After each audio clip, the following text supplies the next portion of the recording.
સૌથી મહત્વના સમાચાર કચ્છના દરિયાકાંઠે વાવાઝોડાનો ખતરો છે। ગુજરાતના માથેથી પસાર થયેલી સિસ્ટમ વાવાઝોડું બની શકે છે।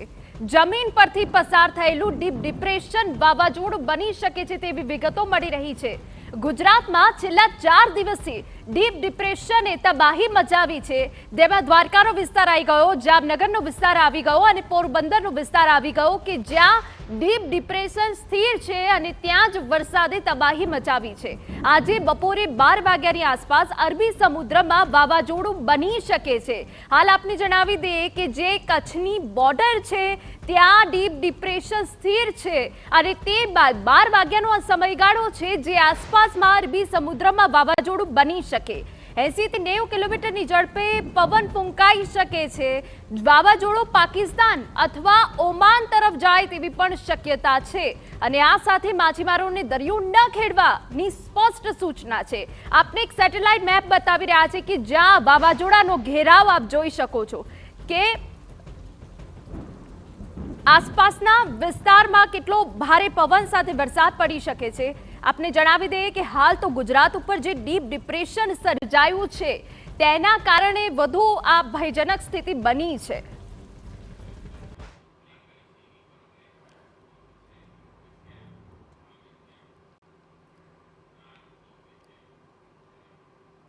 તો હવે અમે આપને સેટેલાઇટ મેપ મારફતે સમજાવવાનો પ્રયત્ન કરીએ કે આખરે ગુજરાતના માથે કેવું સંકટ છે।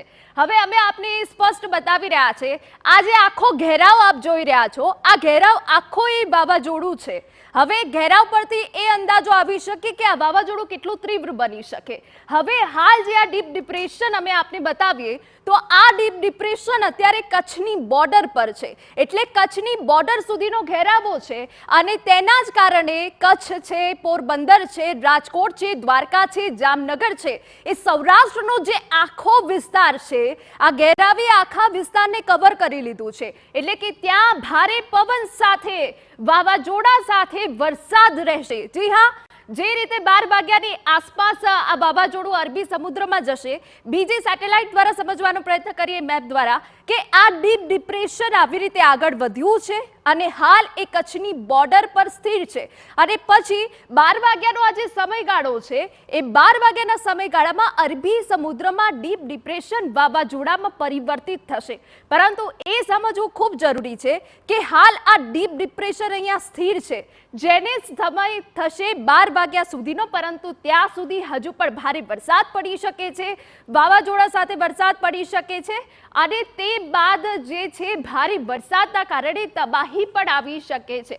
હવે અમે દુર્લભ વાવાઝોડું શા માટે છે તે પણ અમે તમને જણાવી દઈએ કે આખરે આ વાવાઝોડાનો ગુજરાત પર કેટલો ખતરો છે તો વરસાદી ઋતુમાં અત્યંત દુર્લભ ઘટના છે।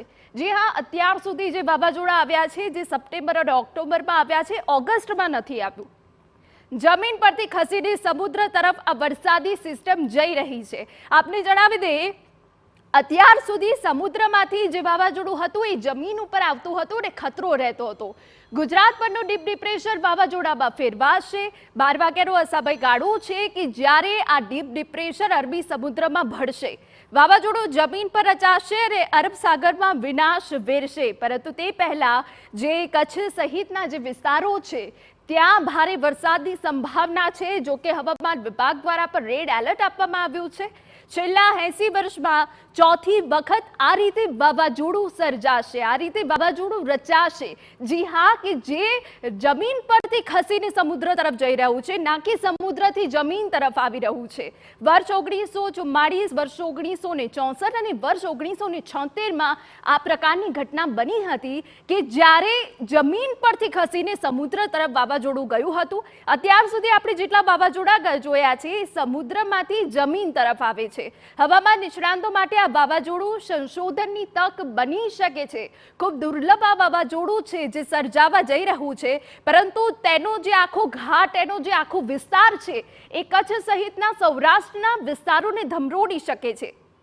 ભવિષ્યમાં આપદા માટે એલર્ટમાં આવું વાવાઝોડું જે છે મદદરૂપ થશે.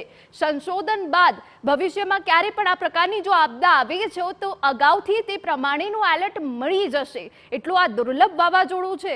પરંતુ આપને જણાવી દઈએ કે કચ્છ સહિતના જે સૌરાષ્ટ્રના વિસ્તારો છે ત્યાં આ વાવાઝોડું તબાહી મચાવી શકે છે, કેમ કે હજુ પણ આ વાવાઝોડું ત્યાં સ્થિર છે. હાલ શું સ્થિતિ છે તો સૌરાષ્ટ્ર કચ્છ પરનું ડિપ્રેશન ધીમે ધીમે હવે પશ્ચિમ તરફ આગળ વધી રહ્યું છે. 12 વાગ્યાની આસપાસ અરબી સમુદ્રમાં વાવાઝોડું જે છે ભળી જવાનું છે તેવી શક્યતાઓ દેખાઈ રહી છે. પરંતુ ડીપ ડિપ્રેશન હજુ પણ કચ્છ તરફ છે. ડિપ્રેશન પશ્ચિમ દિશાથી દક્ષિણ પશ્ચિમ દિશા તરફ હાલ તો આગળ વધ્યું છે. હાલ આ વાવાઝોડાની સ્થિતિ શું છે એ અમે આપને બતાવી રહ્યા છે કે જ્યાં હાલ સ્થિતિ છે ડીપ ડિપ્રેશનની. અરબ સાગરના ઉત્તર પૂર્વીય વિસ્તારમાં ડીપ ડિપ્રેશન પહોંચશે અને તે બાદ એ જગ્યા ઉપર ભારે વરસાદ પડી શકે છે. હાલ જે રાજ્યમાં ભારે વરસાદ પડી રહ્યો છે ડીપ ડિપ્રેશનના કારણે પડી રહ્યો છે. ડીપ ડિપ્રેશન એટલું ભારે છે કે જેના કારણે હાલ વરસાદે આટલું ભયાનક રૂપ ધારણ કર્યું છે. સમુદ્રમાંથી ગરમી ખેંચીને ડિપ્રેશન ભયાનક રૂપ ધારણ કરશે અને ભયાનક વાવાઝોડાનું રૂપ લઈને વિનાશ વેરી શકે છે.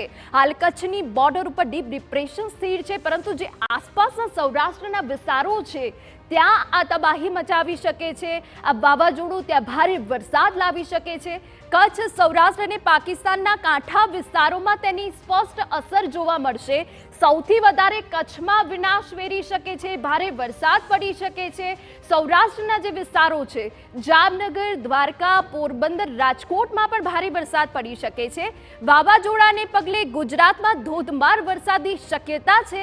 આપને જણાવી દઈએ કે જે રાજ્યમાં વરસાદ પડી રહ્યો છે ડીપ ડિપ્રેશનના કારણે પડી રહ્યો છે અને હજુ પણ આ ડીપ ડિપ્રેશનના કારણે રાજ્યમાં ધોધમાર વરસાદની શક્યતા છે. તો અમે આપને જણાવ્યું કે કેવી રીતે હવે ડીપ ડિપ્રેશન હાલની શું સ્થિતિ છે અને કેવી રીતે આ ડીપ ડિપ્રેશન હવે અરબી સમુદ્રમાં જશે અને વાવાઝોડાનું સ્વરૂપ પરિવર્તિત થશે.